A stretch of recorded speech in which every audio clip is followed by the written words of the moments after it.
प्रदेश में भारतीय जनता पार्टी की नीतियों को लेकर समाजवादी पार्टी का हल्ला बोल कार्यक्रम था। समाजवादी पार्टी के नेताओं ने साइकिल रैली के जरिए अपना विरोध जताया। हमारे साथ इस वक्त बहेड़ी के सपा नेता और बहेड़ी में पिछले विधानसभा चुनाव में दूसरे नंबर पर रहने वाले नसीम अहमद इस समय हमारे साथ हैं। उनसे जानेंगे कि साइकिल का कार्यक्रम था वो किस तरीके का रहा और कार्यक्रम किस तरीके से सफल हो पाया, रैली कहां से कहां तक के लिए निकाली गई थी और इस रैली का जो मकसद था वो क्या था। नसीम भाई, आपका समाचार भारत में स्वागत है। बहुत बहुत धन्यवाद। तो समाजवादी पार्टी की साइकिल यात्रा थी वो बहेड़ी में भी निकाली गई थी, तो क्या आप लोगों ने किस तरीके से रैली का आयोजन किया और कहां से लेकर कहां तक आप लोगों की रैली गई? जैसे कि आपने कहा कि ये जो महान समाज सेवक जनेश्वर मिश्र जी की जयंती के उपलक्ष्य में राष्ट्रीय अध्यक्ष जी के आदेश थे कि तहसील स्तर पर इस साइकिल यात्रा को निकाला जाए और इस साइकिल यात्रा को सरकार की नाकामी, खास तरीके से जो बेरोजगार हैं और किसान वर्ग है जो आज काले कानून तीनों किसानों के जो खत्म नहीं करे जा रहे हैं और महिलाओं पे अत्याचार हो रहा है। चौथा, जो आज देख रहे हैं कि आप वैक्सीन ना होने की वजह से पिछले कोरोना काल के अंदर कम से कम लाखों लोगों की मौत हुई और लोगों को कब्रिस्तान और शमशान में जगह नहीं मिली, जिसकी वजह से उन्हें नदियों में अपनी परिजनों को बहाना पड़ा। चौथा, जो बेकसूर लोग हैं, जो इस वक्त सरकार विरोधी लोग हैं, वो क्या कर रही है सरकार कि उन पर झूठे मुकदमे कायम कर रही है। ये एक विरोध रैली थी और उसमें साइकिल यात्रा का आयोजन किया गया। अगर हम बात करें, पिछली बार आप चुनाव लड़े थे और दूसरे नंबर पर आप आए थे, आपको लगभग 66-67 हज़ार वोट मिले थे, तो इस हिसाब से देखा जाए तो रैली किस तरीके से, क्या रैली कामयाब हो पाई? देखिए, ये तो आप लोगों ने देखी होगा कि मुझे अभी पिछले 10 दिन हुए हैं समाजवादी पार्टी में आए हुए और समाजवादी पार्टी के जो नीति और जो उनके प्रचार प्रसार करने के लिए जो राष्ट्रीय अध्यक्ष जी के आदेश थे, इससे पहले भी हम लोगों ने जो हमारी कार रैली से स्वागत किया गया था उसके माध्यम से बताने की कोशिश करी और आज हमने जो साइकिल यात्रा के दौरान जगह जगह हमने सरकार की जो विरोधी नीति हैं और जो हमारे 2012 से 17 तक जो उनकी उपलब्धि थी, खास तरीके से मैंने बताया था 100 जो 100 नंबर डायल ऐसा है कि जो गरीब के किसी कोने में जब भी तत्काल आप सेवा हाजिर रहती है पुलिस की। 108 जो स्वास्थ्य विभाग की एक सेवा है जो हमारे जो बीमार लाचार लोगों के लिए तत्पर उसके दरवाजे पे एम्बुलेंस हाजिर रहती है और जो महिलाएं उनके ऊपर उत्पीड़न होता है तो 1090 रहती है।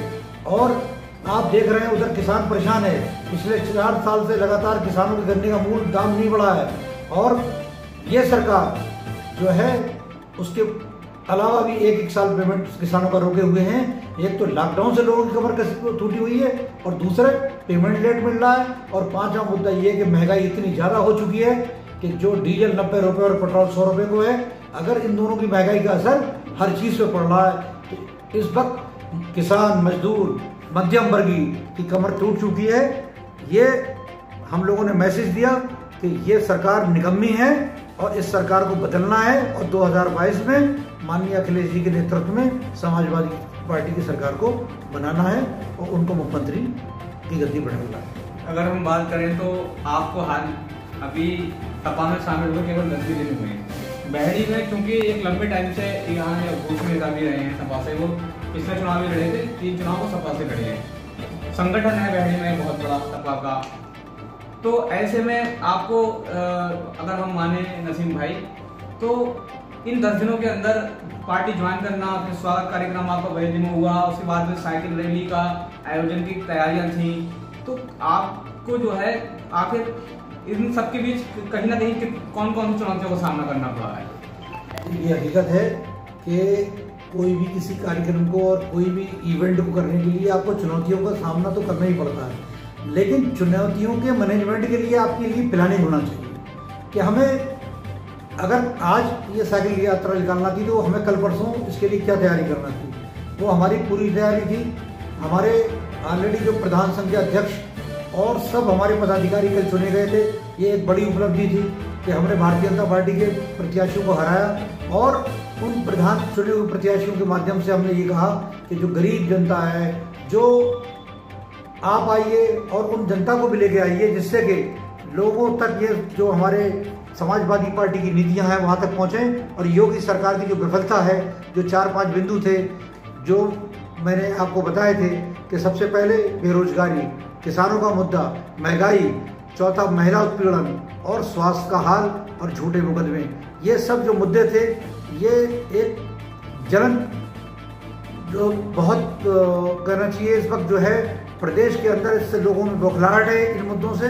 और इन मुद्दों को हमने जनता तक पहुंचाया और साइकिल रैली के जरिए ये हमने मैसेज दे दिया कि ये हम भविष्य में भी साइकिल रैली के अलावा भी जो भी आगे यात्राएं निकलेंगी या जो भी कार्यक्रम आएंगे उनको भी, उन इवेंट को भी हम सफलतापूर्वक और प्लानिंग से मनाएंगे। समय की कोई बाध्यता नहीं होती है, ये आपके ऊपर और आपकी टीम के ऊपर निर्भर रहता है कि हम उस प्लान को, कि कैसे प्लान को जो है वर्कआउट करें।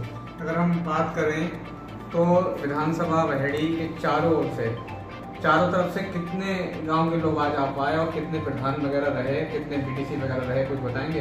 देखिए, मैंने इससे पहले भी लोगों को बता चुका हूँ कि मैं जो वहेड़ी के अंदर जितने प्रधान पहली बार, मैंने उन लोगों ने मेरी हेल्प से जनता की सेवा की और क्षेत्र पंचायत सदस्यों ने भी की, जिला पंचायत जो है सदस्यों ने भी की।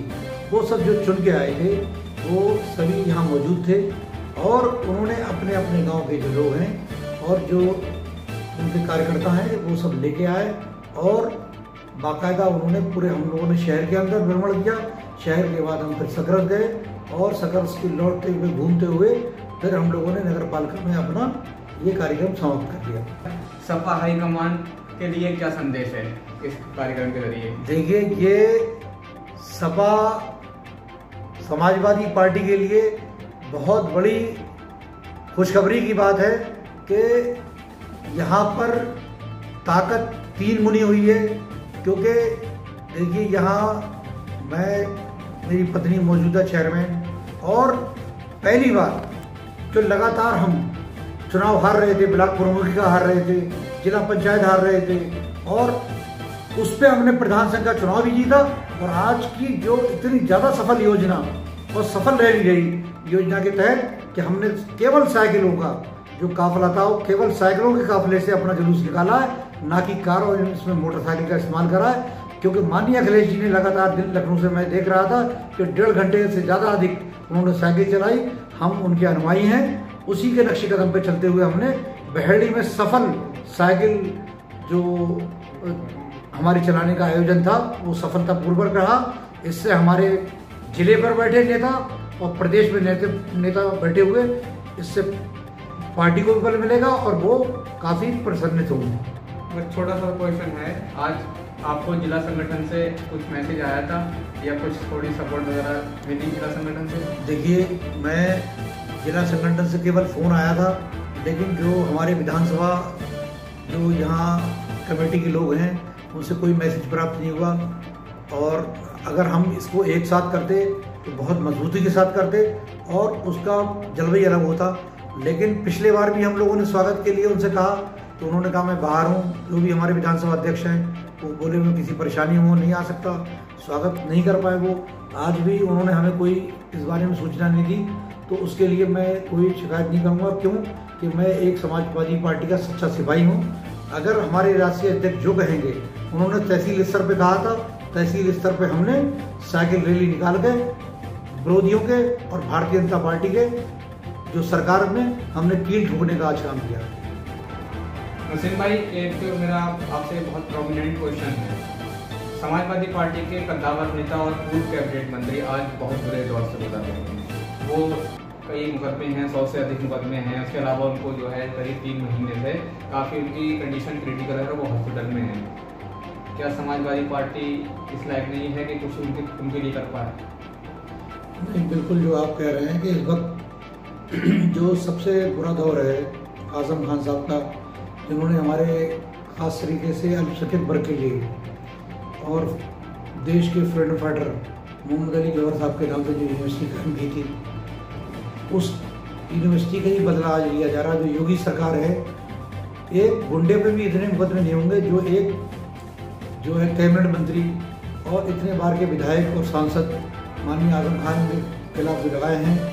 आज हमने जगह जगह साइकिल रैली के जरिए आज़म खान रिहाई के भी नारे लगाए हैं और आज़म खान जिंदाबाद के भी नारे लगाए हैं। और हमें उम्मीद है कि पार्टी, मैं और जिले लेवल पे, प्रदेश लेवल पे सभी लोगों, पार्टी के जितने कार्यकर्ता हैं आज़म खान को दिल से चाहते हैं और उनकी रिहाई के लिए दुआ भी कर रहे हैं।